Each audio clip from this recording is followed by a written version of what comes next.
Merci beaucoup.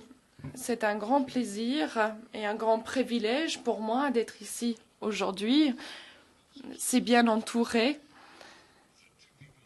Les deux personnes que je dois vous présenter ce soir, je pense que vous les connaissez déjà, l'inventeur du web et l'ancien Premier ministre du Royaume-Uni. Vous ne savez peut-être pas que Gordon Brown a également commencé comme journaliste à la télévision écossaise, alors peut-être pourrions-nous parler de votre expérience dans les médias avant votre carrière politique.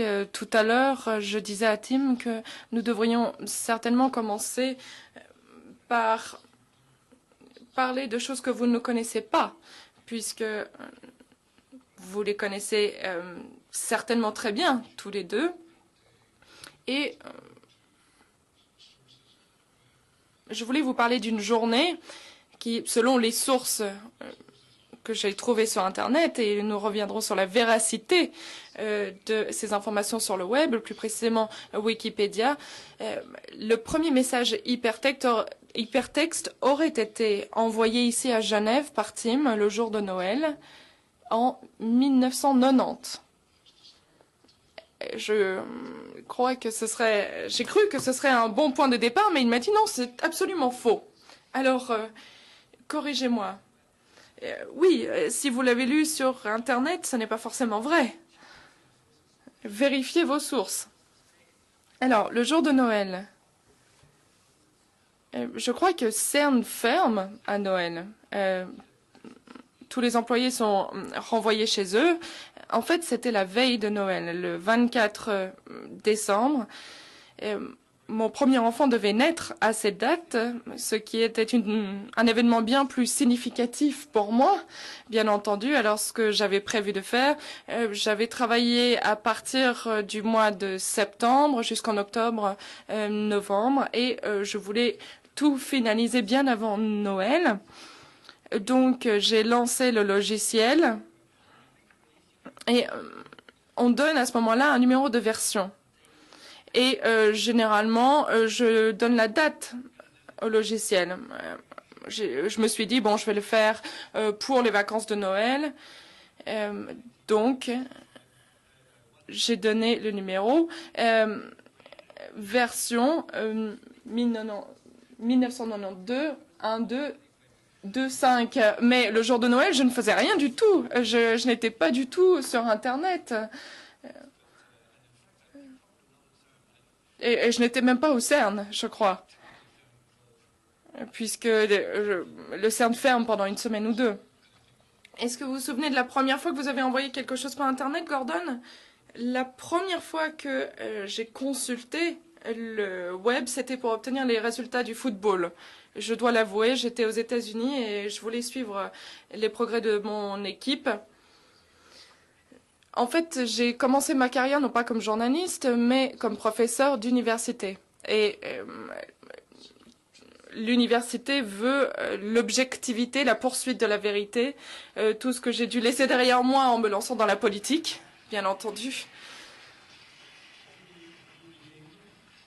Est-ce que vous avez retrouvé ces valeurs?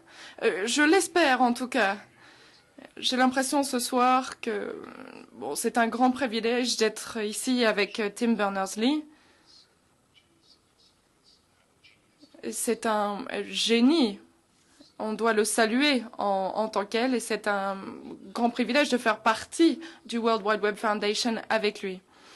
Et il y a une histoire de Gore Vidal, l'auteur américain. Il parlait avec un grand économiste américain et le titre de la conférence c'était le titre de l'Amérique. Et Gore Vidal disait qu'il s'agissait de la condition des États-Unis. 90% du problème est économique, donc c'est à mon collègue de régler le problème. Donc, je dirais qu'ici, 90 même % des questions devraient revenir à mon collègue, puisque c'est sur le web. J'aimerais revenir à ce qui a été dit par le représentant de M. Muller, que je remercie. Il a dit que vous aviez votre chef, de votre propre volonté, vous lui donnez accès à des informations au Royaume-Uni, au public. Donc vous avez contacté Monsieur Berners-Lee. Oui, oui, nous nous sommes rencontrés, nous avons déjeuné ensemble dans l'une des résidences du Premier ministre.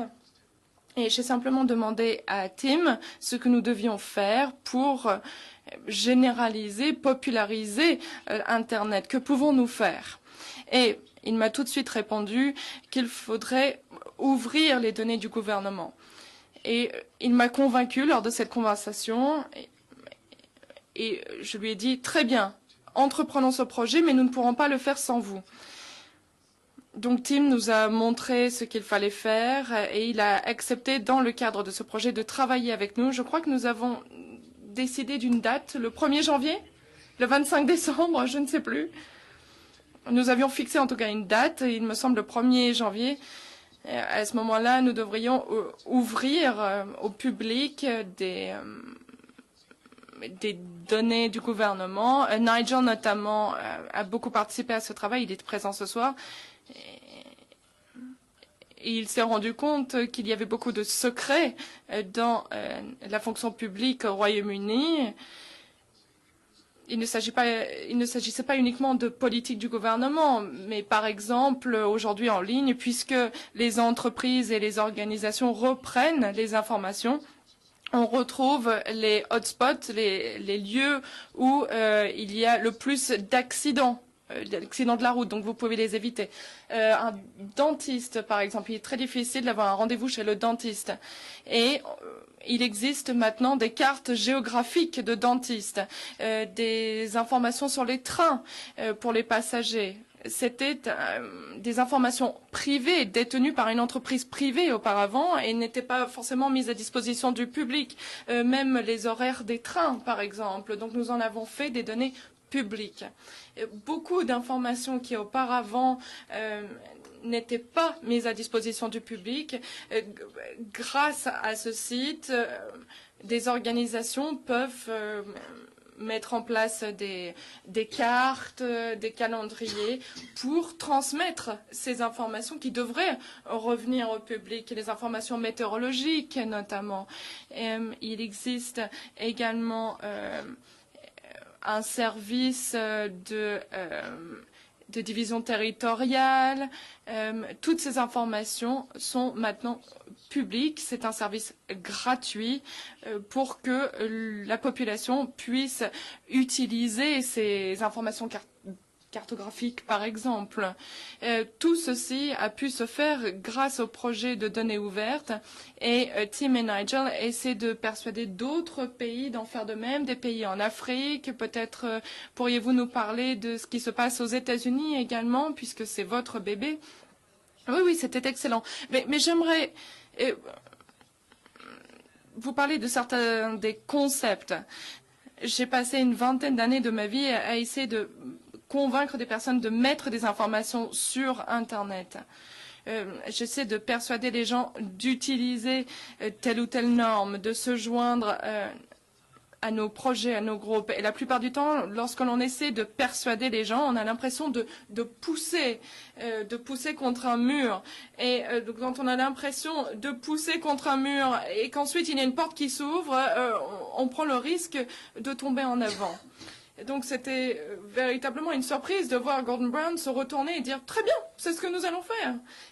C'était vraiment une grande surprise. Cette preuve de leadership, c'est quelque chose qui a été inégalé depuis. C'était en quelle année?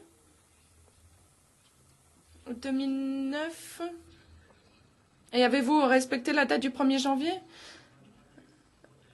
Nigel, quelle était la date? Oui, le 10 janvier. Bon, on a eu quelques jours de retard.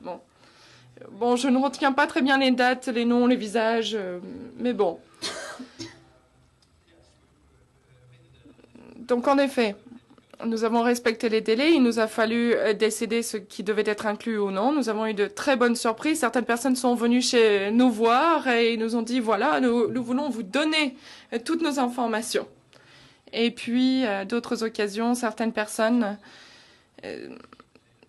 avait l'impression qu'il fallait dissimuler les informations et il y avait une espèce de barrière psychologique pour différentes raisons.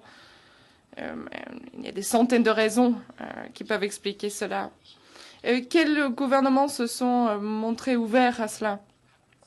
Ce qui était très agréable, au même moment où un certain nombre de personnes aux États-Unis essaient de convaincre le gouvernement américain, et d'ailleurs le gouvernement Obama a beaucoup parlé de transparence, notamment avec les mesures de relance économique.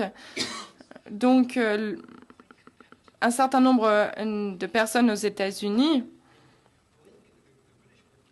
sont devenues assez compétitives. Ils ont vu ce qui s'est passé au Royaume-Uni. Toute la fonction publique avait décidé qui allait utiliser ces données. Ces données étaient protégées. Si vous vouliez accéder à ces données, il fallait faire partie de cette communauté. Et entre-temps, les Américains avaient ouvert une base de données, data.gouv, et il y avait un blog. Mais bon, certaines personnes voulaient dire qu'ils étaient les pionniers. Et en effet, le blog s'appelait « Nous leur avons donné data.gov ». Donc il y a eu beaucoup de concurrence entre les deux côtés, avec l'opposition. Et je peux d'ailleurs vous montrer un graphique qui montre que les États-Unis ont mis en place le site web d'abord, et ensuite le Royaume-Uni a mis en ligne plus de données, et qu'ensuite les États-Unis ont réenchéri. Enfin bref, donc il y a eu une espèce de concurrence entre les États-Unis et le Royaume-Uni, mais en tout cas ils étaient les leaders. Et ne le dites pas à Gordon, mais généralement, on me demande comment on s'en sort. Et la deuxième question qu'on me pose, c'est comment on s'en sort par rapport à eux. Et c'est notamment la question qu'on me pose aux États-Unis. Et généralement, quand on vous demande comment on s'en sort par rapport à quelqu'un d'autre, la meilleure réponse à donner, c'est on a pris un peu de retard. On est derrière eux, mais avec un petit effort, on peut de nouveau les dépasser. Donc, ça encourage les deux côtés à agir vite, à faire encore mieux. Alors, je ne sais pas si vous faites très bien avec Internet. Peut-être devriez-vous vous lancer dans la vente de chaussures, par exemple. Alors, c'est très intéressant, notamment avec les villes. Le Canada, par exemple, est l'un des derniers pays qui a mis au point le système .gouv. Alors, en fait, lorsque l'on affiche des données et lorsque l'on publie les licences, ce qui est intéressant avec les licences concernant les données du gouvernement du Canada, c'est que l'on peut utiliser ces données pour tout ce que vous voulez, à condition de ne pas porter atteinte à la réputation du gouvernement du Canada. Alors voilà quelque chose que le gouvernement britannique ne ferait pas, certainement. En fait, vous avez ouvert vos sources, vous avez publié toutes sortes de choses.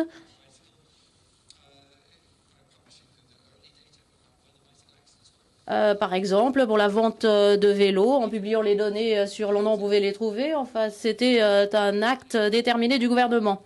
Quoi qu'il en soit, l'idée générale, c'est qu'en étant ouvert, en mettant les choses au plat, public, cela pouvait être fait du même côté que le gouvernement. C'est là toute la question. Alors, ce changement fondamental dans l'économie de tous les pays et dans les relations sociales, c'est avéré être l'ouverture. C'est le maître mot, l'ouverture. Qu'en est-il du web ? Qu'est-ce qui a fait que le web est devenu aussi déterminant dans le développement de l'économie, dans le développement des relations sociales? Et puis après, nous parlerons un peu de la politique au Moyen-Orient. Alors voilà une conversation qui promet d'être intéressante.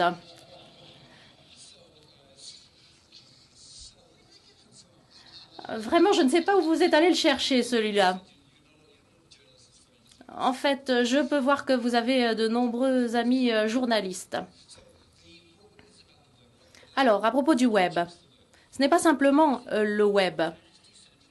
En fait, le web est décentralisé, il est neutre, il est considéré comme une plateforme. Donc, on constitue une technologie web sur l'Internet. Il s'agit d'une plateforme ouverte. Vous pouvez imaginer tout ce que vous voulez pour l'ajouter. Le web, c'est une plateforme ouverte. Vous pouvez inventer ce que vous voulez, tout simplement pour le faire fonctionner sur la base de l'Internet. C'est cela, le web. Et ensuite, bien entendu, il faut laisser place à votre créativité.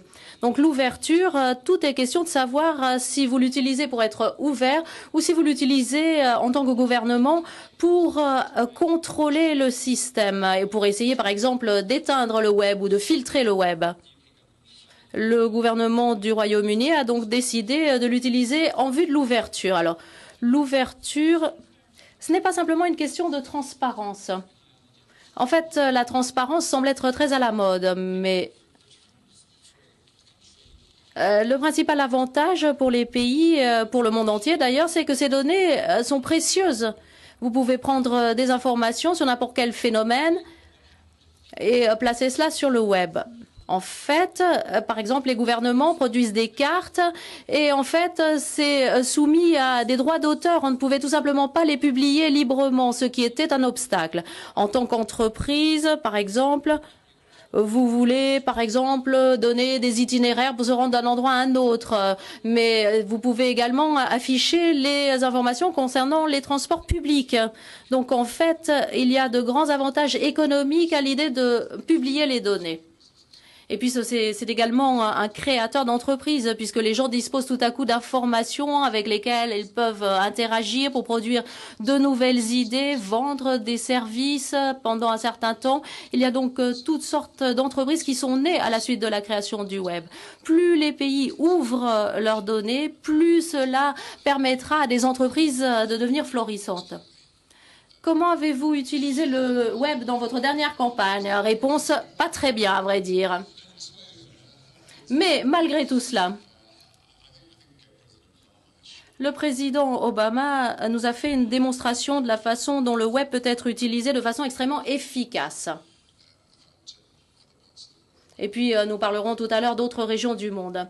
Pour ma part, je pense que l'on peut réfléchir à toutes les difficultés qui risquent de surgir, comme l'a écrit Tim dans un article prestigieux du Scientific America. L'on a des prestataires de services qui peuvent ralentir la mise à disposition de services pour les gens que l'on ne veut pas privilégier, dans l'intérêt de gens que l'on veut privilégier, mais le fait est que ce sont les gens eux-mêmes qui ont le contrôle. Alors cela permet effectivement aux gens de communiquer, de se connecter d'une façon sans précédent. Et cela permet aux gens de se rendre compte qu'il y a peut-être bien davantage de points communs avec les gens qui se trouvent dans d'autres pays, du point de vue religieux par exemple, sur d'autres continents. Cela permet aux gens d'avoir la possibilité de s'organiser davantage sur la base donc de leur possibilité de se connecter instantanément avec les autres. Donc je crois que cela a été une véritable transformation pour le monde entier. Et je crois que d'ici 10 ou 20 ans, nous examinerons le monde tel qu'il sera devenu à cette époque-là et nous verrons que des communautés se sont constituées dans le monde entier grâce au fait que les communautés ont pu se constituer et se connecter au travers des frontières. Il s'agira donc d'un développement extrêmement puissant. Et nous avons d'ailleurs les semences de ce changement non seulement en Égypte et ailleurs, mais partout dans le monde. Question. Cet après-midi, vous aviez dit que le web, c'était l'Internet d'une part, mais c'était également une plateforme. En fait, la Tunisie, l'Égypte, les événements ne se seraient pas produits sans cela. Alors, comment est-ce que ce travail va pouvoir se développer maintenant? Est-ce que les gouvernements vont finir par publier tout ce que le gouvernement va décider? Est-ce que l'on va lancer des appels à manifestation? Est-ce que l'on va lancer des appels à organiser un vote sur l'Internet, par le téléphone, etc.? Réponse, je suppose que je vais probablement lui demander de répondre à cette question tout à l'heure, mais le fait est que, comme l'a dit Tim, le web vous propose une plateforme. Mais si vos idées ne sont pas puissantes, si ce que vous avez à dire est sans conséquence, si vous essayez de communiquer, cela n'aura aucun effet sur la vie des gens. En fait, si l'on fait le point sur ce qui s'est passé en Égypte, disons que, d'après ce que j'ai compris, tout a commencé en 2008. Il y a eu le mouvement du 6 avril avec une vaste grève. 70 000, 70 000 personnes ont rejoint la campagne sur Facebook pour soutenir ceux qui faisaient l'objet de discrimination. Mais ensuite, on s'est rendu compte que, en fait, Facebook n'était pas suffisamment soutenu et qu'il fallait réfléchir à d'autres moyens de faire passer le message vis-à-vis du régime. On a donc commencé à tirer les enseignements de ce qui se passait dans d'autres pays. Et il y avait eu des mouvements en ex-Yougoslavie qui s'étaient avérés très efficaces, notamment pour déboulonner le président Milosevic. Il s'agissait d'un groupe qu'on appelait le groupe Canva. C'est donc une combinaison de nouvelles technologies qui ont permis, bien entendu, de faire les choses beaucoup plus rapidement et d'une façon qui a eu beaucoup plus de répercussions qu'auparavant, mais également une idée de base. Les gens voulaient la dignité. En fait, l'on donne des taux de 75% de chômage en Égypte. On a voulu que la dignité humaine soit exprimée. On a donc développé tout cela sur une période de temps et non pas instantanément. Mais n'oublions pas qu'il s'agissait d'un mouvement de jeunes qui était en dehors de la structure des partis. Et peu à peu, les gens sont descendus dans la rue, non pas pour manifester contre l'armée, mais pour manifester avec la police et l'armée. C'était une tactique qu'ils avaient apprise selon ce qui s'était déroulé ailleurs. Mais si vous posez la question de savoir si les choses se seraient produites de la même façon sans le web, eh bien la réponse est non. Je ne dis pas que cela ne se serait pas produit. Je ne dis pas que cela ne serait pas produit cette année, mais disons que ce serait produit d'une façon totalement différente. Le web, en fait, changeait la nature des manifestations, la nature de la dissidence. Donc ce serait produit différemment et probablement plus lentement. Réponse, c'est une question très intéressante. En fait, oui, si le web, c'est là que tout s'est préparé, ça se serait produit différemment. Alors, on peut très bien conclure, oui, il y a eu des foules d'étudiants qui se sont rassemblés dans tel ou tel pays et qui ont réussi à faire la révolution. Alors, en fait, ils auraient pu le faire sans le web, puisqu'il s'agissait d'une masse d'étudiants. Mais lorsque l'on réfléchit à la façon dont les gens décrivent les événements, dans certains pays, par exemple les patriotes en Amérique, pendant la guerre d'indépendance. Les patriotes, c'était des agriculteurs, des fermiers qui se sont réunis et qui ont réussi à débarrasser l'Amérique du joug anglais. En fait, on peut très bien raconter toute l'histoire de la révolution américaine en parlant d'insurgés. Et en fait, c'est exactement la même chose avec l'Irak. En fait, les enseignants en histoire se rendent compte que parfois,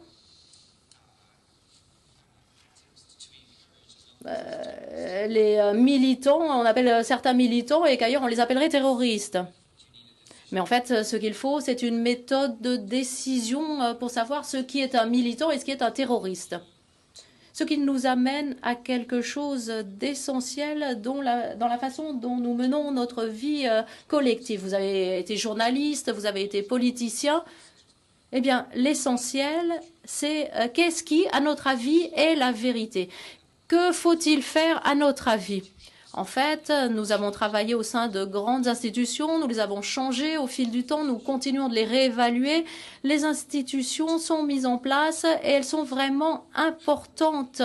Et il faut savoir exactement comment les utiliser, quel est le processus que l'on doit utiliser. On a toute cette foule d'informations sur l'Internet. Alors comment canaliser tout cela? Nous avons une véritable inondation d'idées au sujet de la façon dont changer les choses. Alors, lesquelles faut-il choisir? Eh bien, en fait, sur le web, on a toutes sortes de choses. Il suffit d'écouter tous ceux que l'on suit sur Twitter. Eh bien non, les choses ne sont pas aussi simples. Même avec Wikipédia, avec ce modèle utopiste qui a très bien réussi, n'importe qui peut rédiger une page sur le web. Mais en fait, lorsqu'il y a une page web polémique du point de vue politique,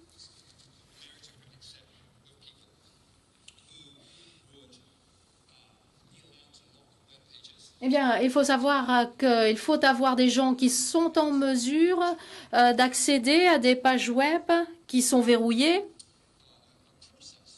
Et ensuite, il faut avoir une procédure pour pouvoir lancer une page de discussion.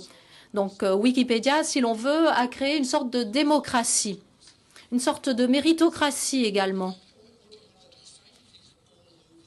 En fait, il y a toutes sortes de choses fort intéressantes sur le web. L'on crée de nouvelles formes de démocratie. L'on expérimente toutes sortes de choses. Alors, je crois que l'on peut toujours essayer de s'améliorer, mais il faut savoir tout d'abord ce qui est un matériel de qualité. Et c'est la question essentielle que nous devrions tous nous poser. Lorsque nous nous sommes rencontrés pour la première fois, nous avons parlé d'authenticité sur le web. Et vous nous avez dit que le principal problème sur le web, c'était le manque d'authenticité. Alors, comment régler ce problème? Est-ce que vous effectuez des vérifications? Est-ce que vous suivez la structure de Wikipédia? Est-ce que vous élaborez des programmes pour aider les gens à déterminer si les sources sont valables? Enfin, comment est-ce que vous garantissez l'authenticité sur le web? Réponse. En fait, il y a toutes sortes d'idées. Prenons l'exemple de l'université. L'université, c'est un endroit où l'on fait de la recherche. En fait, on a toutes sortes d'étudiants qui ont toutes sortes d'excellentes nouvelles idées. Alors, je peux proposer quelque chose. Par exemple, la technologie nous permet de signer quelque chose avec une clé. Alors, je peux publier quelque chose et je peux le signer. Et ensuite, où que vous souhaitiez le lire ou le télécharger, vous pouvez utiliser une technologie relativement simple. Ce sont donc des technologies relativement simples et merveilleuses, mais que nous n'avons jamais réussi à mettre en place sur le plan social, car nous n'avons jamais pu mettre au point des clés, en fait, avec un système de confidentialité. Le système MIME est un autre système. En fait, l'on a un système de cryptage d'informations que l'on pense qu'ils ne doivent pas être vues par d'autres personnes. Alors, il ne suffit pas d'avoir la technologie. Il faut également avoir la sociologie qui l'accompagne pour déterminer comment les gens vont être motivés pour pouvoir utiliser le système. Donc la technologie offre des outils comme par exemple les clés de cryptage. Cela permet également d'avoir un système de traçage des données, mais en fait, il y a toutes sortes d'étudiants qui optent pour ce type de système, mais il faut savoir comment procéder. C'est grâce à la technologie que l'on peut y arriver. Dans votre fondation, vous avez toutes sortes de projets fort intéressants et la fondation web pourrait peut-être avoir recours à ce type d'instrument. En fait, vous avez parlé de la fondation web que vous avez fondée et pour laquelle nous travaillons au sein du conseil d'administration, Gordon et moi-même. Alors, examinons le travail effectué par la Web Foundation. En fait, l'on s'est déplacé de plus en plus vers le sud depuis l'Afrique du Nord. Alors, parlons maintenant de la Web Foundation. Où avez-vous commencé ? Est-ce que vous avez tout d'abord réfléchi à l'Afrique? Est-ce à l'Afrique que vous avez pensé lorsque vous avez imaginé la création de la Web Foundation? Réponse, pas du tout, pas spécifiquement. La Web Foundation, lorsque nous avons décidé de nous pencher sur la question pour savoir avec qui nous allions travailler, nous avons pensé à la société web en général. Et puis, l'on se rend compte que seuls 20% de l'humanité utilise le web. Alors, nous nous sommes posé la question, mais qu'en est-il des 80% restants qui ne sont pas tous en Afrique, en fait? Nous avons pris contact avec certaines communautés en Afrique, en Amérique du Sud. Mais si l'on examine les personnes qui n'utilisent pas le web, il faut savoir qu'ils ne sont pas forcément des pauvres qui vivent dans les zones rurales, ils ne sont pas forcément déconnectés, ils ont parfois un signal. Il peut très bien s'agir d'analphabètes qui vivent dans les zones urbaines. Donc en fait, il faut examiner la situation qui peut varier d'un pays à l'autre. Et puis, il faut examiner également les différentes régions dans un même pays, parce que la situation peut varier d'une région à l'autre. Alors, tout cela est extrêmement complexe, mais évidemment, l'Afrique subsaharienne est une région qui nous intéresse.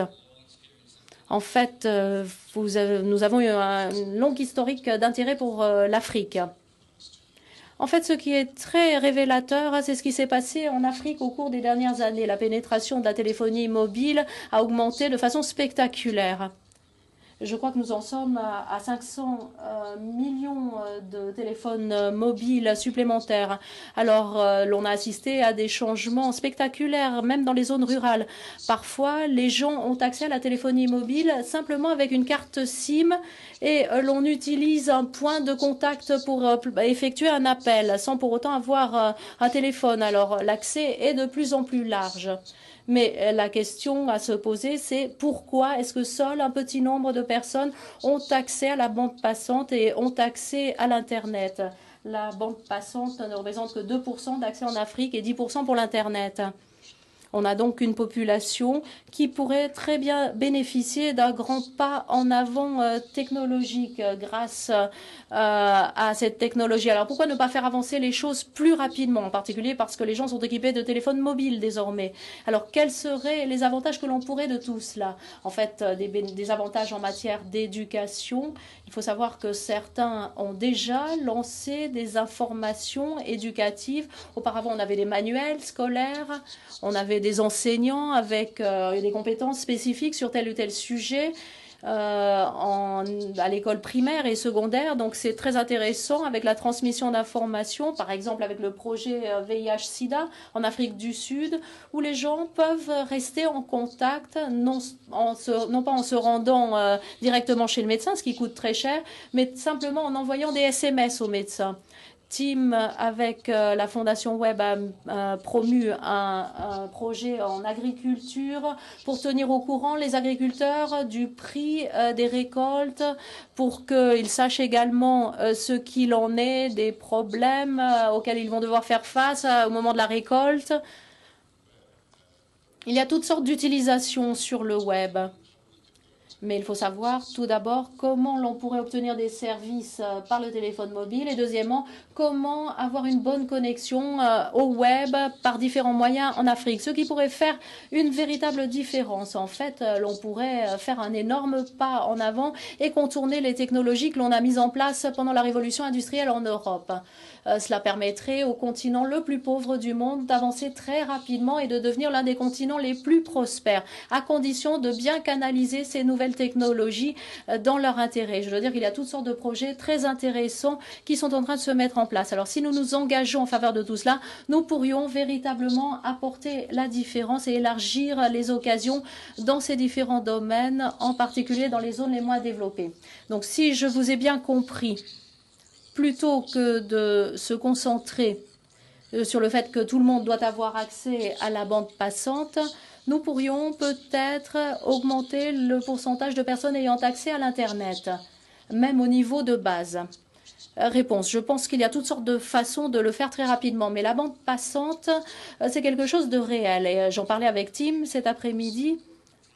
En fait, les prix ont diminué rapidement grâce à la mise en place de la bande passante. Mais je peux vous donner un exemple que l'on m'a donné. Si vous êtes en Inde à l'heure actuelle, vous pouvez avoir accès à la bande passante pour un prix oscillant entre 6 et 40 $ par mois. Mais si vous êtes en Afrique, étant donné que c'est uniquement une proposition des entreprises privées, cela peut coûter 200 à 300 $ par mois. C'est donc une énorme différence de prix qui fait que ce n'est tout simplement pas à la portée de millions de personnes. Alors qu'en Inde, la bande passante est de plus en plus accessible à des millions de personnes. Alors qu'en Afrique, c'est encore quelque chose qui relève des entreprises privées. Ce n'est pas donc un service accessible à l'ensemble de la population. Alors, est-ce que l'on pourrait passer à la mise en place de câbles suite à la mise en place de la large bande, l'Internet par la téléphonie mobile? Cela se produit déjà dans certains pays. Alors je crois que nous devons constamment examiner ce qui peut produire les meilleurs résultats. Mais en fin de compte, je suppose qu'il y aura toutes sortes de technologies qui seront disponibles. Mais la question essentielle, c'est est-ce que nous pouvons faire avancer plus rapidement ces pays en utilisant les meilleures technologies accessibles pour leur donner accès à quelque chose qui pourrait faire une différence dans leur vie au quotidien, encore davantage que ce qu'a fait Internet. Et Tim, savez-vous quelle est la différence de prix entre la mise en place d'un système de bande passante régionale par rapport à un système plus simple, un accès à Internet plus simple? Est-ce qu'il y a une énorme différence de prix? Est-ce que c'est plus compliqué à faire et donc plus cher? En fait, cela dépend de ce dont vous parlez, ça dépend de quelle bande passante, quelle largeur de bande et où vous le faites. Bon, alors, je vais essayer de répondre à votre question. En Ouganda, nous avions remarqué que les personnes n'avaient pas de connectivité, mais mes collègues pouvaient tweeter. Donc, 80% de la population a un signal, a un réseau. Donc, vous pouvez, avec vos appareils, vous pouvez rappeler chez vous ou utiliser Twitter. Mais eux ne l'utilisent pas. Seuls 20% de la population utilise Internet. Et quelle est la différence? Et c'est ce que nous examinons et c'est quelque chose qui peut être assez complexe. Et ce n'est pas uniquement une question d'accès. Accès à Internet, c'est une chose, bien entendu. Mais l'utilisation du web entend l'utilisation de pages web, c'est-à-dire lire ou même écrire des pages. Et ce sont des facteurs très différents qui rentrent en jeu ici. Il ne s'agit pas uniquement de connectivité, et il peut s'agir d'un signal. Vous avez le réseau, mais pas de téléphone. Mais comme l'a dit Gordon, seule une minorité n'a pas de téléphone aujourd'hui. C'est-à-dire que si vous n'avez pas de téléphone, il y a de fortes chances que dans votre famille ou dans votre réseau d'amis, quelqu'un ait un téléphone.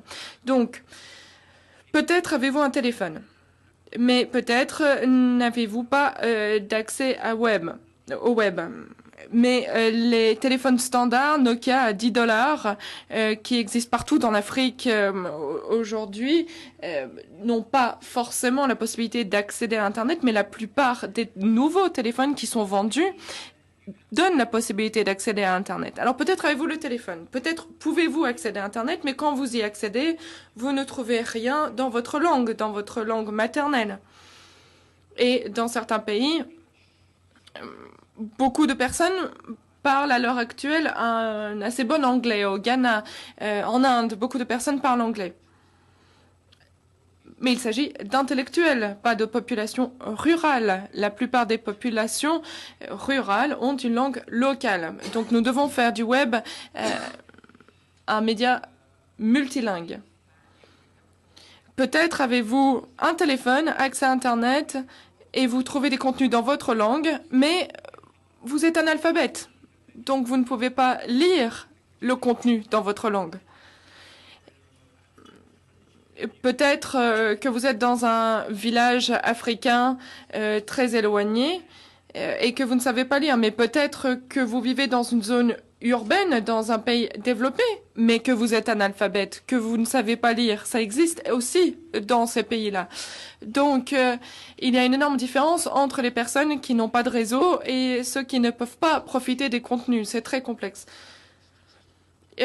Pour le dernier problème dont vous parlez, dit Gordon Brown, vous pouvez le régler avec un système de voix sur texte. Oui, c'est l'un des projets sur lesquels nous travaillons, justement. Comment donner accès à Internet, donc, et non pas uniquement à des sites qui fonctionnent sur de petits téléphones, qui puissent être utilisés dans une langue donnée et qui puissent mettre en place un dialogue pour transmettre les informations. Si vous avez un dialogue sur le sida, par exemple, sur la façon de diagnostiquer telle ou telle maladie, comment traiter vos plants de bananiers, par exemple, comment transmettre ces informations, comment les fournisseurs d'accès peuvent mettre en place des portails pour donner accès à ces informations. Alors, vous avez parlé de changements de valeur suite à ces changements dans la disponibilité des informations, dans l'utilisation des informations. Quelles sont les valeurs qui en seront affectées? À d'autres occasions, vous avez parlé des agriculteurs qui, grâce au téléphone mobile, peuvent connaître les prix de vente sur le marché des tomates dans tel ou tel village où ils obtiendront le meilleur prix. Et Cela permet à toutes ces personnes de s'émanciper, de s'autonomiser. Et ce qui m'amène à ma première question, quel est ce changement de valeur qui a lieu? Est-ce que le web est un droit humain universel? S'agit-il d'un droit humain universel? Réponse, ça devra l'être au bout du compte. Cet après-midi, j'ai eu le plaisir de rencontrer Kofi Annan et de parler avec lui de son projet sur l'agriculture en Afrique. Il essaie de lancer une révolution verte en Afrique où il y a beaucoup de terres non cultivées qui ont le potentiel d'être cultivées et en même temps, il y a une productivité très basse. Et justement, on peut changer cette situation. Il m'expliquait comment il était allé sur le terrain. Il avait parlé avec des agriculteurs au Ghana. Et ils avaient supprimé l'intermédiaire. Ils avaient réussi à supprimer les intermédiaires grâce à la téléphonie mobile. Ils avaient accès directement au marché et donc ils obtenaient de meilleurs prix. Ils ont supprimé tous les intermédiaires, ce qui a permis de mieux valoriser le travail agricole. C'était devenu rentable, ce qui n'était pas le cas avant, puisqu'ils payaient tellement de commissions à ces intermédiaires qui imposaient, qui dictaient leurs prix, qu'au bout du compte, ce n'était pas rentable pour les agriculteurs. Donc cela a provoqué un grand changement économique et grâce à ce projet, et notamment Tim a parlé du projet de la Fondation Web. Grâce à tout cela, ces informations sur l'agriculteur peuvent être transmises aux personnes les plus intéressées et on peut voir de grands changements qui ont lieu. La question la plus générale, c'est est-ce que tout le monde devrait avoir accès au web? Oui, bien entendu. Je crois que dans mon propre pays, aux États-Unis, si l'on veut obtenir un poste chez McDonald's ou Walmart, vous ne pouvez transmettre votre demande, votre CV que par Internet, ce qui exclut certaines personnes. Oui, en Écosse, par exemple, il y a 100 000 personnes dans un pays de 350 000 personnes qui n'ont pas accès au web. Comment gérer cette situation? Martin Fox, qui a été à l'origine de beaucoup d'innovations commerciales au Royaume-Uni, et responsable d'un projet qui veut que d'ici 2012, tout le monde soit connecté. Et on oublie le nombre de personnes qui sont exclues dans les pays industrialisés, les personnes âgées notamment, que l'on doit persuader des bienfaits de ce système. Beaucoup de parents seuls qui sont exclus de bien des manières et qui ne profitent pas du contexte et des informations mises à disposition sur le web, et beaucoup de chômeurs. Donc, si l'on arrive à toucher notamment ces trois groupes, et il y a la question également des personnes handicapées, et nous devons réfléchir à des moyens d'aider ces personnes. Si l'on s'attaque à ces groupes, on pourrait obtenir un niveau d'accès à 100% en très peu de temps, et les leçons que nous apprendrons, les enseignements que nous tirerons dans les pays industrialisés pourront être appliqués ailleurs. Oui, c'était très intéressant de vous écouter parler de ce problème, et nous en avons beaucoup parlé également. Si l'on compare avec la situation en Afrique, un nombre très réduit de personnes utilisent le web. Mais si une personne au village a accès à Internet, on peut en faire un agent d'information et permettre aux autres villageois d'accéder à ces informations. Et ça, c'est essentiel. Il faut donner les moyens à des personnes stratégiques d'accéder au web. Et par contre, si on prend le Royaume-Uni, il y a une très bonne pénétration Internet. La plupart des personnes qui font des demandes de paiement, qui payent leurs impôts en ligne, ils le font pendant la pub. Oui, d'ailleurs, nous parlions de projets sur l'immatriculation des véhicules et nous en parlions le jour de Noël, justement, je m'en souviens très bien. Et nous avions remarqué que, justement, c'était un jour où on utilisait énormément l'Internet. En effet, bon, alors, si vous mettez tout ceci à disposition des personnes qui ont accès à Internet, on risque de se retrouver dans la situation comme avec McDonald's, où l'on exclut tous les autres de ce genre de poste. Ce qui nous intéresse, ce sont les 2 dernières personnes de la communauté qui n'ont pas accès à Internet. Et quand, enfin, on peut dire que tout le monde a accès à Internet, à ce moment-là, on arrive à économiser énormément d'argent puisqu'on peut supprimer tous ces services qui ne sont pas en ligne.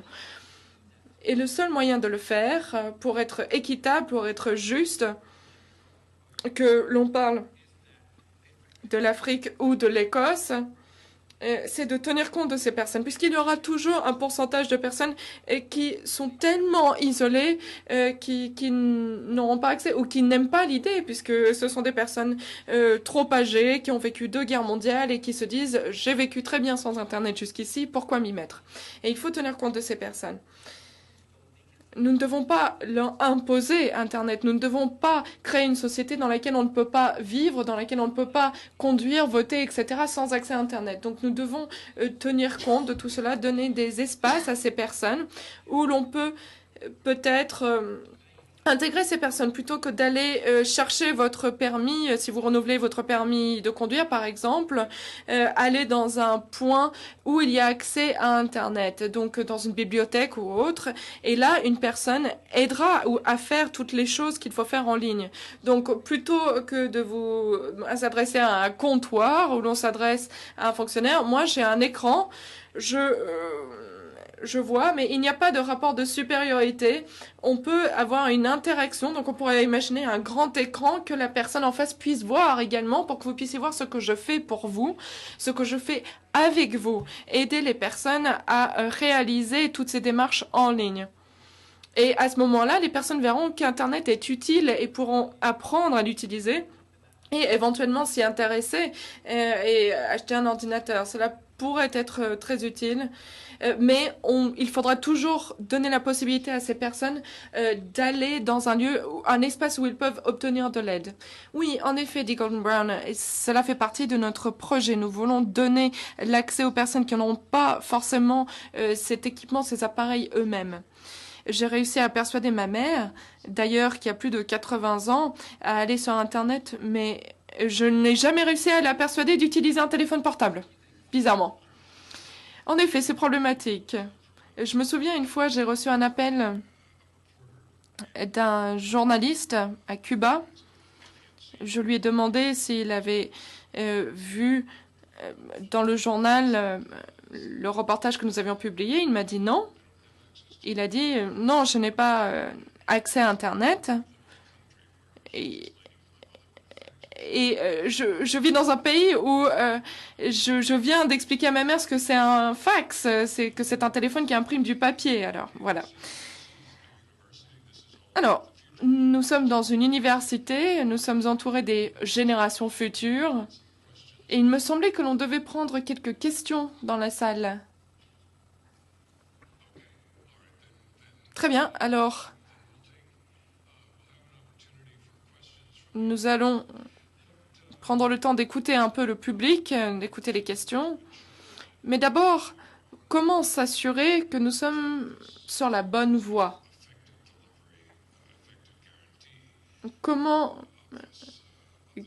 garantir que tout le monde puisse jouir de ce nouveau droit humain du point de vue des gouvernements, du monde universitaire, de la fondation? Que pensez-vous pour la suite?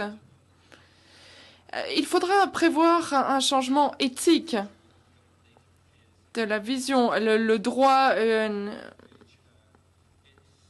de rendre public les informations du gouvernement. Ça, c'est un changement de vision, de comportement. Et il y a déjà un changement. La Finlande, notamment, d'après ce que j'ai compris, le gouvernement finlandais a adopté l'accès en tant que droit humain. L'Estonie également, il me semble. Donc, cela peut se faire pays par pays. Vous êtes à Genève, vous avez les Nations Unies ici. Peut-être pouvez-vous utiliser le système onusien pour faire respecter ce droit. Les pays européens peuvent utiliser l'Union européenne. Il existe des institutions qui devraient peut-être entreprendre ce genre de mesures. À la Fondation,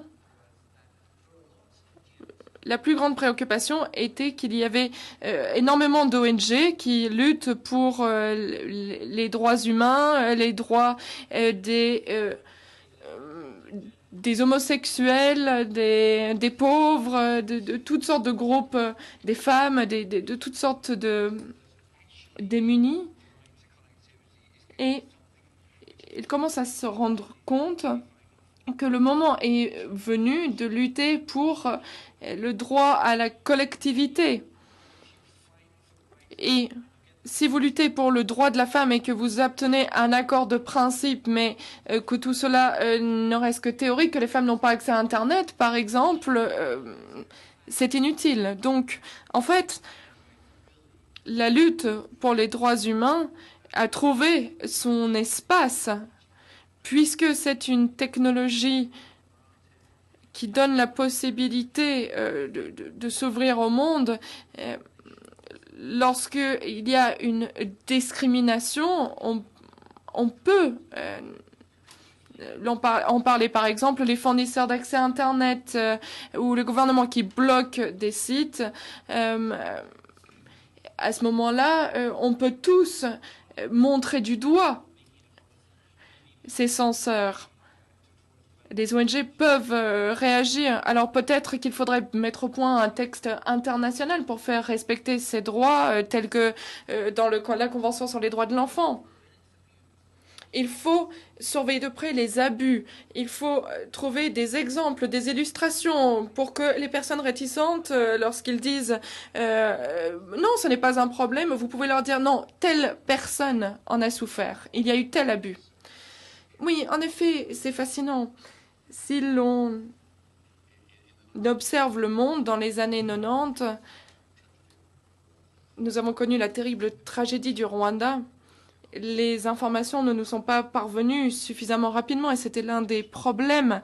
C'était l'une des raisons pour lesquelles les Nations Unies et d'autres ne sont pas intervenus à temps pour prévenir ce génocide.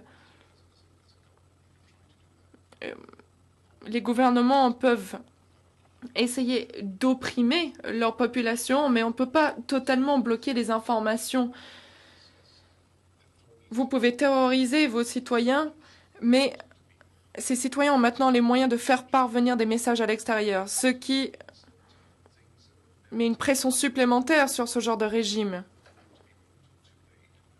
Ce que l'on n'apprenait que trop tard auparavant est maintenant connu à temps pour réagir. Et je crois que l'autre facette, c'est que nous construisons une communauté internationale. Des personnes qui partagent des valeurs communes, similaires. Les personnes qui respectent ce que j'appellerais la règle d'or, le respect de son voisin. Si l'on commence à voir les autres populations comme des voisins, si l'on commence à communiquer, on peut mieux s'organiser pour apporter le changement. Je crois que le monde a changé à tout jamais. La politique étrangère, notamment, avant, on prenait des décisions sans en informer le public, mais aujourd'hui, à cause de ces moyens de communication, grâce à cette interaction, la politique étrangère est changée à tout jamais. Et si le ministère des Affaires étrangères auparavant était dans le secret, maintenant ce n'est plus le cas. On ne peut plus dire non, non, je ne peux pas vous en parler, c'est un secret du gouvernement. On s'attend à avoir accès à ces informations. Et c'est l'une des raisons pour lesquelles nous connaissons la crise en Côte d'Ivoire, notamment, c'est parce qu'il y a eu toutes ces informations, les manifestations qui ont lieu en Libye, les soulèvements viennent également de ces transmissions d'informations. Donc le monde a radicalement changé depuis 20-30 ans et les populations s'impliquent directement, obligent les pouvoirs à rendre des comptes. Alors, où est la vérité?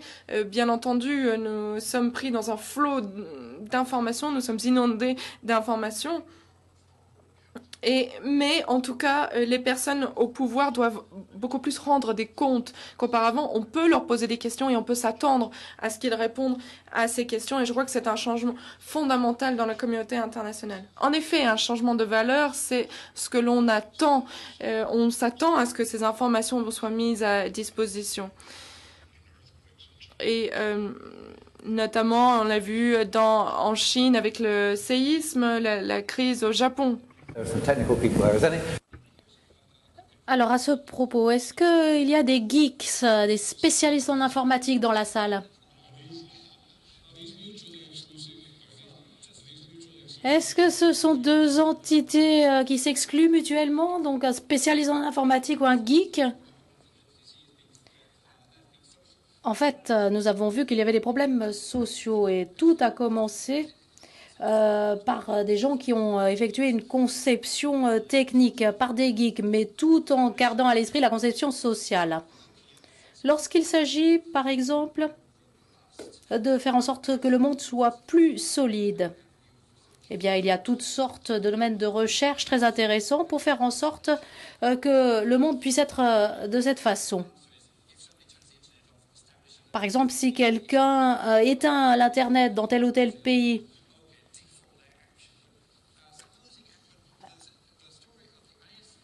par exemple avec les prestataires de services Internet,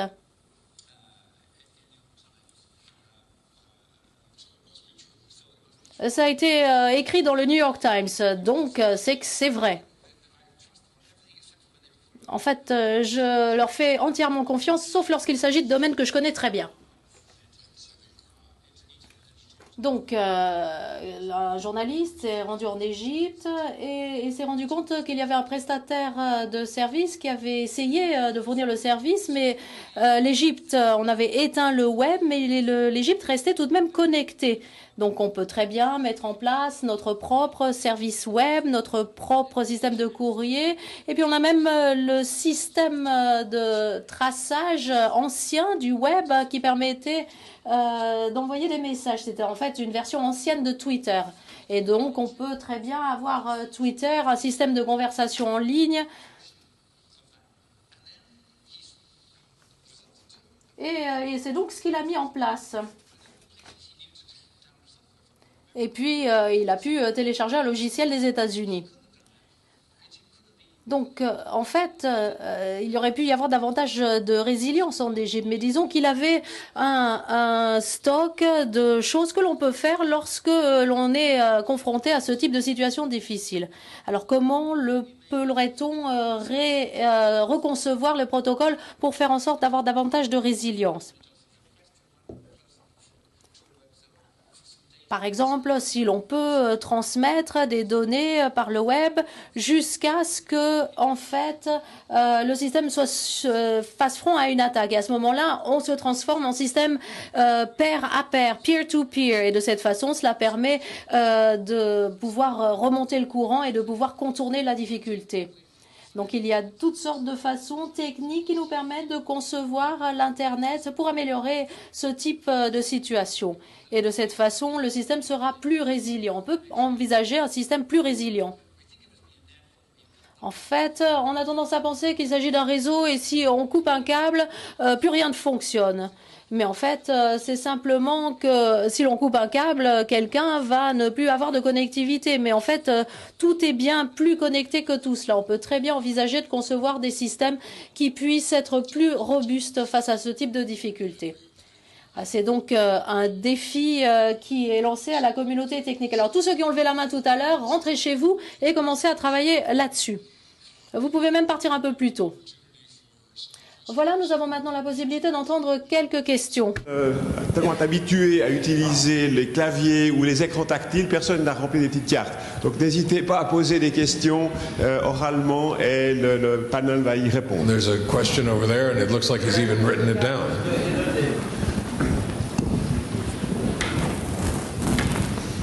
Could I have your opinions on WikiLeaks?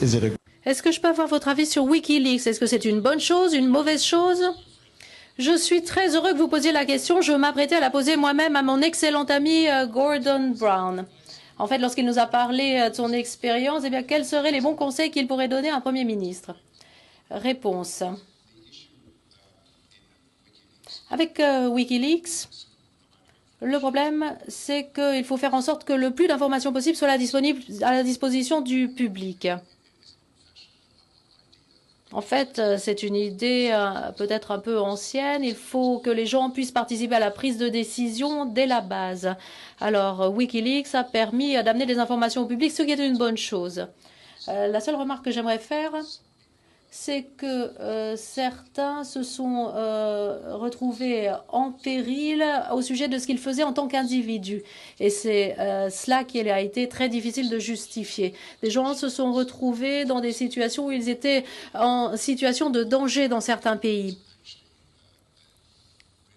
Et ça, c'est quelque chose que l'on aurait vraiment pu éviter. Par conséquent, la question est de savoir comment ces informations ont filtré, comment elles ont été divulguées. Et je crois que cela fera faire en sorte que les gouvernements fassent preuve de davantage de prudence à l'avenir. Je crois que le public n'a peut-être pas appris autant que ce à quoi l'on aurait pu s'attendre avec ce système. En règle générale, l'on a pu apprendre que les choses que l'on craignait qu'elles se produisaient effectivement, plutôt que d'apprendre quelque chose de totalement nouveau. Mais il y aurait peut-être un petit bémol, c'est-à-dire la façon dont on qualifie les gens, la façon de les placer dans une situation risquée, c'est peut-être le seul bémol. Question, plutôt que de faire attention au type d'informations que vous envoyez à Londres, il faut peut-être plutôt faire attention à ce genre de choses. En fait, à l'époque, l'ambassadeur, c'était quelqu'un qui communiquait des informations de la part du gouvernement qu'il représentait au gouvernement du pays dans lequel il se trouvait. Mais maintenant, toute la diplomatie, comme on l'appelle, se fait par communication directe. Donc, si vous voulez parler au président Obama et que vous êtes le Premier ministre du Royaume-Uni, eh bien, vous lui parlez directement. Et vous n'avez plus forcément à passer beaucoup de temps pour transmettre l'information à une personne qui la transmettra à une autre et encore à une autre. Et au bout du compte, la question est devenue obsolète. Et puis, les informations ne sont même plus précises à cause de la traduction. Donc, en fait, la communication est beaucoup plus directe maintenant. Par conséquent, ces informations qui passent par Wikileaks, cela n'a rien de surprenant puisque l'essentiel de la communication se fait directement de personne à personne, d'une façon sans précédent. Cela ne s'était jamais produit à ce point-là par le passé. C'est la raison pour laquelle le monde est aujourd'hui très différent de ce qu'il était à l'époque où les ambassadeurs avaient toutes ces décisions à prendre. Et puis, avec tout le respect que je dois à tout ambassadeur qui pourrait être présent dans la salle. Une autre question, peut-être, je ne sais pas où sont les micros. Voilà, nous avons un micro là, une question. Les technologies amènent toutes sortes de très bonnes choses. Vous en avez parlé tout à l'heure. La propagation, c'est donc quelque chose de positif. Mais qu'en est-il de l'exploitation de ces bonnes choses? Par exemple, des enfants qui regardent la pornographie ou la propagation d'idées dangereuses. Comment pourrions-nous régler ce genre de choses? Est-ce que cela peut être fait par la censure? Est-ce qu'il y a un moyen d'effectuer un contrôle? Et puis j'aimerais rebondir sur cette question très intéressante. S'il s'agit d'un système ouvert, cela veut dire qu'il est également ouvert aux gouvernements qui veulent exercer un contrôle. Alors, comment envisager ce type de situation? Voilà, ça fait déjà 2 questions et vous venez d'en ajouter une 3e. Est-ce que vous allez y arriver? Même 4 s'il le faut.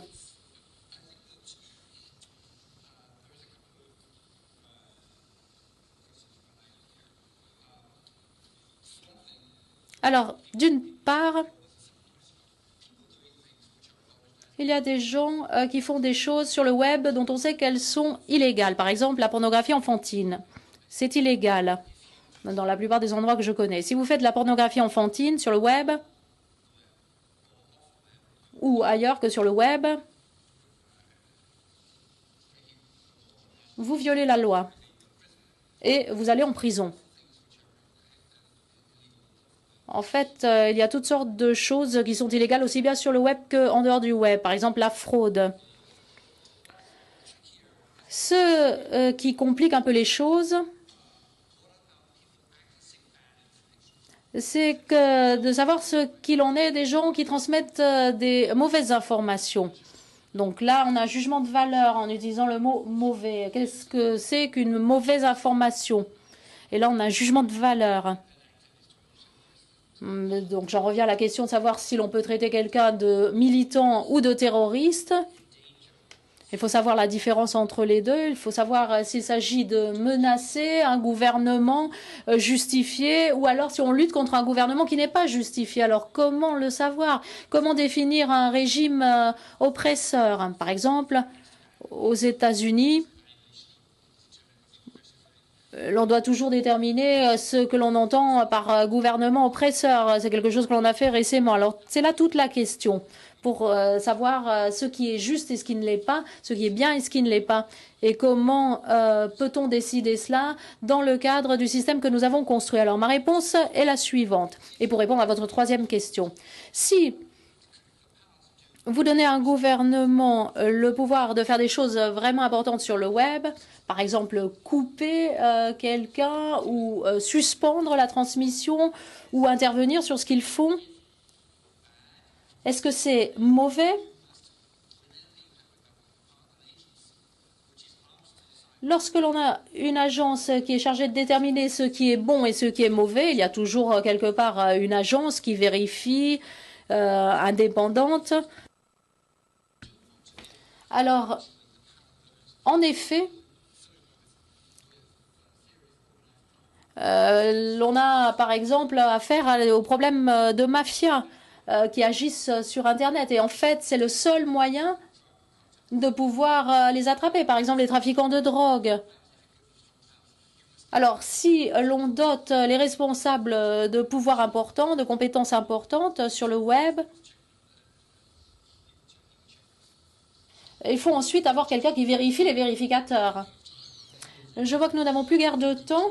Alors peut-être allons-nous entendre encore quelques questions simplement, afin que le plus grand nombre de personnes ait la possibilité de poser une question. Alors nous allons entendre quelques questions, une ou deux, puis on va y répondre. Je vois qu'il y a plusieurs questions de ce côté-ci. Vous avez le microphone, alors allez-y. Question en français. Oui. D'accord. Oui. Je crois qu'il faut distinguer très clairement les aspects techniques des aspects psychologiques et sociologiques. On sait dans le domaine des relations humaines, dans le domaine de la sociologie, que plus il y a d'échanges, plus les gens s'enrichissent et inventent des manières de se comprendre et de faire société. Donc c'est simplement pour ajouter cette information. En Inde, il y a un chercheur en sciences de l'éducation qui a posé une borne Internet dans un village très reculé où on ne parle pas l'anglais et simplement un dialecte hindou. Les enfants qui se sont amusés avec cette borne Internet, au bout de 6 mois, parlaient anglais et ont appris beaucoup de choses. Donc c'est simplement une information pour dire qu'il n'est pas nécessaire d'attendre que les gens parlent anglais ou qu'ils soient riches, je ne sais quoi. On peut mettre à disposition des accès et d'eux-mêmes, ils sauront apprendre.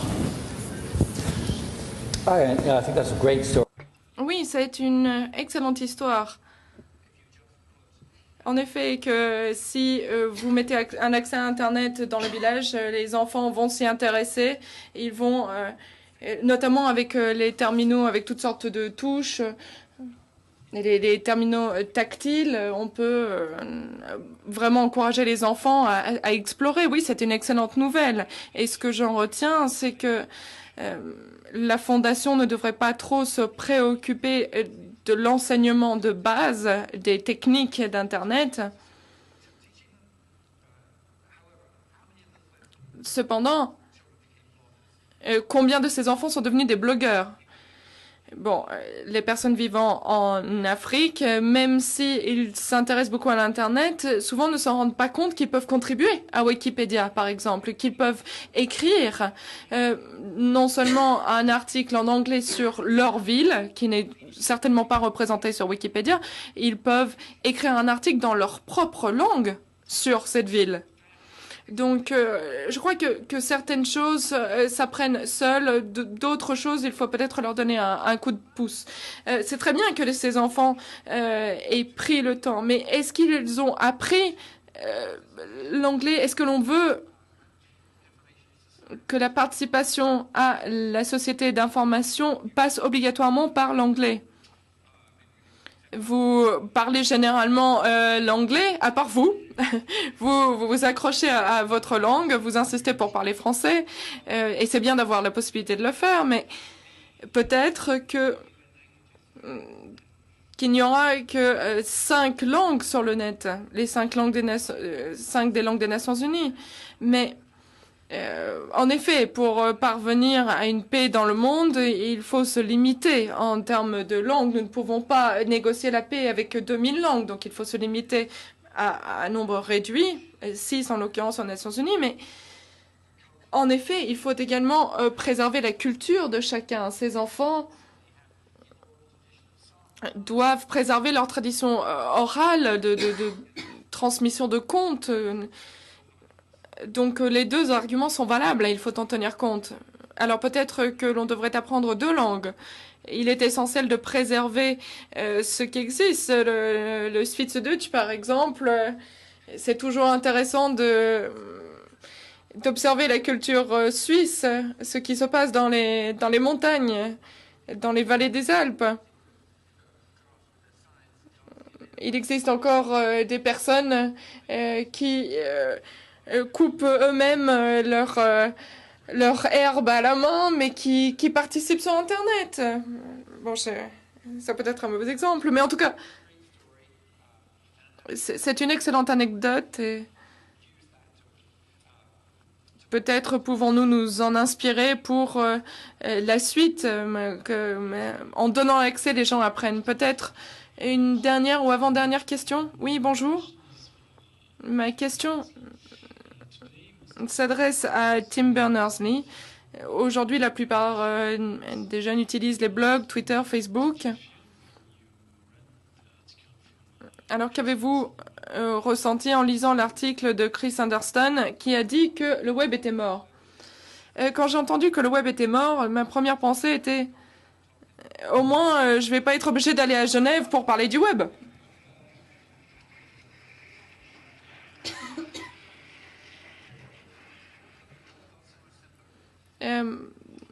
La vie serait beaucoup plus simple, en fait. Non. Bon, nous avons beaucoup parlé de bon journalisme et de mauvais journalisme. Il existe de bons journalistes et de mauvais journalistes. La première version que Chris Anderson m'a montrée était du mauvais journalisme parce qu'il a démontré que l'HTML, la page traditionnelle web, ne représente qu'une petite partie du trafic sur Internet. Il y a de plus en plus de vidéos maintenant. En effet, l'Internet ne se limite plus à l'hypertexte traditionnel. C'est souvent associé à la vidéo et la vidéo prend beaucoup plus de bandes passantes sur le web. Mais bien entendu, tout le monde s'y attendait. On s'attendrait à ce que l'Internet soit dominé par les vidéos lorsque l'on regarde le nombre d'octets. Mais en fait, c'est une mauvaise démonstration. Le trafic sur le web n'avait pas diminué. C'était uniquement une question de répartition. Donc, je suis venue tout de même à l'Université de Genève pour cette conférence. Donc, le web n'est pas mort. Mais il y avait un bon argument. Je crois que beaucoup de personnes auraient été choquées par le graphique, donc n'auraient pas lu l'article, mais il disait un peu plus loin qu'il existe beaucoup de versions qui sont disponibles sur les applications téléphoniques. Et quelque chose apparaît sur une application, sur un téléphone, à ce moment-là, on ne peut pas mettre de marque-page, je ne peux pas faire de tweet, cela ne fait pas partie du système, si vous voulez. Et cela ne fait pas partie de ce réseau de liens, donc n'est pas considéré comme faisant partie du web. Donc le message que je voulais vous transmettre, c'est que si l'on vous demande de créer une application téléphone, créez d'abord une application web, puisque tout téléphone, à l'avenir, devra faire partie de cette interopérabilité. Faites d'abord l'application web, puisque c'est ce qui restera dans la postérité. C'est ce que l'on retiendra dans les moteurs de recherche et c'est ce que l'on retiendra sur Facebook et Twitter. Et si vous n'étiez pas venu, Tim, je serais tout de même venu, dit Gordon Brown. Très bien. Une dernière question. Où est le microphone? Oui, merci beaucoup. Au cas où vous ne comprendriez pas mon anglais, je vais parler français.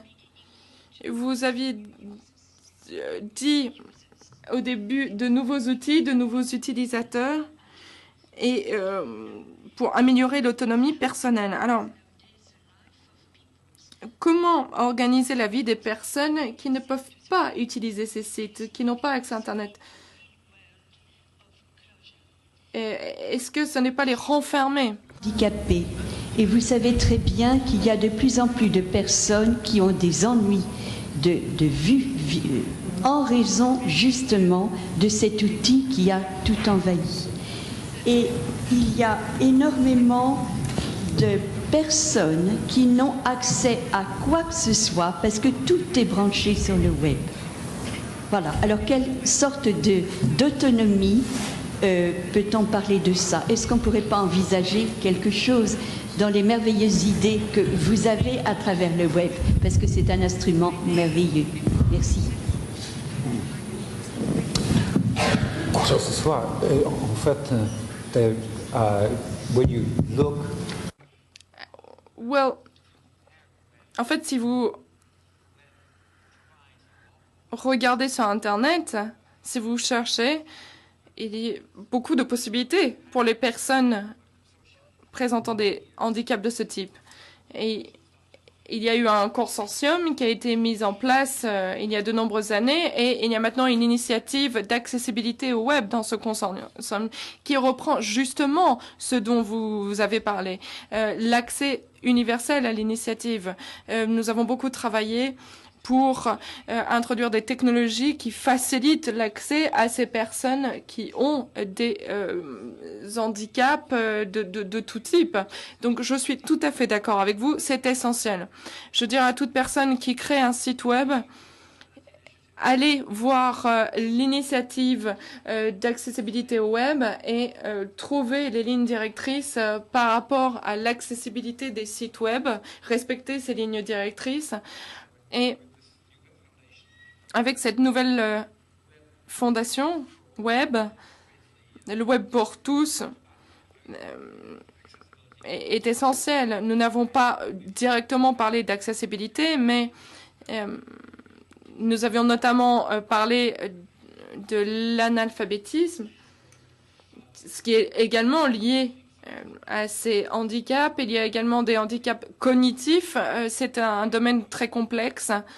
Mais je crois qu'il y a de l'espoir. Le web devrait trouver des solutions que les technologies précédentes n'avaient pas trouvées. Le site est très complet. Il y a beaucoup de lignes directrices à suivre, de spécifications techniques par rapport à la création d'un web.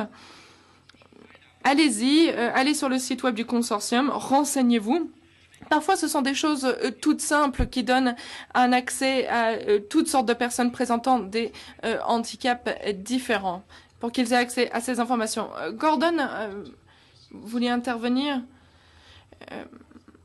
En fait, cela fait partie de l'ordre du jour de la fondation, de la réunion de demain. Comment relever ces défis que présentent les personnes qui ont des capacités différentes par rapport au web. Et c'est l'une des choses qui m'encourageait à faire partie de ce conseil d'administration. Bien sûr, il faudra prendre plus de temps pour y réfléchir.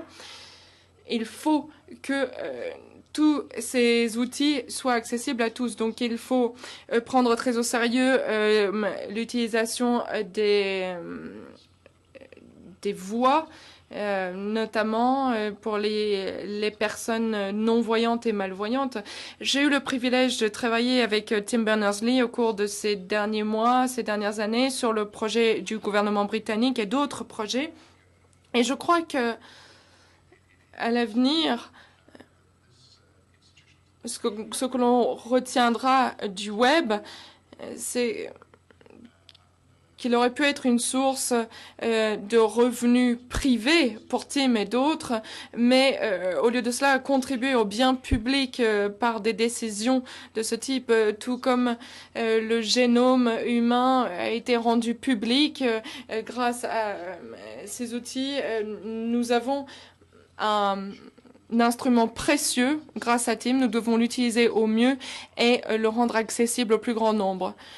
J'ai beaucoup appris de la part de Tim depuis le début de notre collaboration et ce soir, et j'aimerais le remercier et remercier la Fondation puisqu'ils font tout ce qu'ils peuvent pour donner l'accès à tout le monde. Et sur ce, je crois que c'est une excellente conclusion. Nous allons nous arrêter là. Merci beaucoup.